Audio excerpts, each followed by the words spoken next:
Hello, नमस्कार. तर आज बनवायची सोयाबीन चिली. तर येथे कढई ठेवली आहे. कढईमध्ये मीठ टाकलं आणि आता ही जी सोयाबीन घेतली आहे ती कढईमध्ये टाकून द्यायची आहे. हे बघा, चांगल्या प्रकारे फुलली आहे ती सोयाबीन आणि आता व्यवस्थित हाताने अशी पिळून घ्यायची आहे. पूर्ण पाणी त्याच्यातलं काढून टाकायचं आहे. येथे कांदा, शिमला मिरची आणि आले लसणाची पेस्ट घ्यायची. आले लसूण भरपूर घ्यायचं आहे, बिलकुल कंजूसी करायची नाही, भरपूर अशी पेस्ट घ्यायची.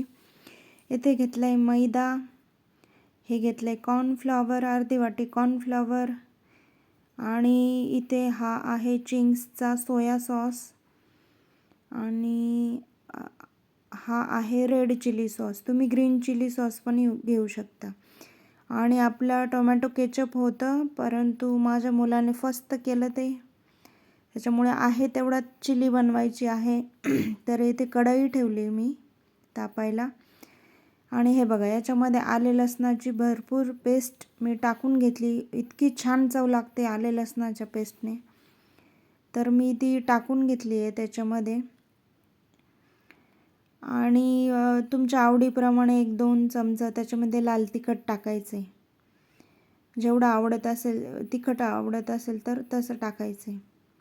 लाल तिखट झाला की त्याच्यामध्ये सोया सॉस ॲड करायचं आहे. थोडासा सोया सॉस टाकून घेतलं आहे बघा मी.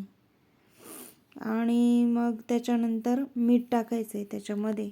हे चांगलं म्हणजे व्यवस्थित मॅरिनेट करून आणि त्याच्यामध्ये कॉर्नफ्लॉवर आणि मैदा दोघंही ॲड करून व्यवस्थित 5 मिनटासाठी ठेवून द्यायचे, म्हणजे त्याला कोटिंग व्यवस्थित झाली पाहिजे. हे बघा, व्यवस्थित कोटिंग झाली तर ते सोयाबीन असे कुरकुरीत तळले जातात. मग छानपैकी कोटिंग झालेली आहे. आता तेल ठेवायचे गॅसमध्ये आणि तळून घ्यायचे व्यवस्थित. तर हे बघा, इथे किती कुरकुरीत अशा पद्धतीने तळले गेलेले सोयाबीन चिली. बाहेरची सोयाबीन चिली खाण्यापेक्षा घरी खूप सोपं आहे आणि बनवायला, आणि मुलांच्या आवडीप्रमाणे आपण बनवू शकतो. मुलांना चायनीज खायचं हट्ट केलं तर आपण त्यांना हेच बनवून द्यायचं. तर खूप छान अशा पद्धतीने तळले गेलेले तुम्ही बघू शकता, एकदम कडक आणि कुरकुरीत असे तळले गेलेले. तर आता काय करायचं आहे, आता आपल्याला कांदा टोमॅटो फ्राय करून त्याच्यामध्ये ग्रेव्ही तयार करायची आहे. तर कुरकुरीत असे तळून घेतले. हे बघा, इथे कांदा टाकला आहे मी. कांदा आणि मीडियम टू हाय फ्लेमवरच कांदा शिमला मिरची परतायची आहे. हे बघा, कांदा परतल्यानंतर बारीक कट केलेली शिमला मिरची टाकली. आले लसणाची जेवढी पेस्ट ठेवली होती ती पण टाकली त्याच्यामध्ये. आणि आता बाकीचे सॉस वगैरे ॲड करायचे त्याच्यामध्ये. तर मी इथे घेतलं आहे सोया सॉस घेतला आहे, तो टाकून घेते थोडासा. कलर बिलकुल वापरलेला नाही मी, फूड कलर, कारण फूड कलर वापरायची गरज नाही. सोया सॉसमुळे त्याला इतकं छान टेक्स्चर येतं ना की कलरची गरजच पडत नाही, शक्यतो न वापरलेला बरा कलर. तर इथे मी रेड चिली सॉस ॲड केला आहे त्याच्यामध्ये. खूप छान अशी सोयाबीन चिली तयार होते मंडळी, तुम्ही घरी एकदा नक्की करून बघा.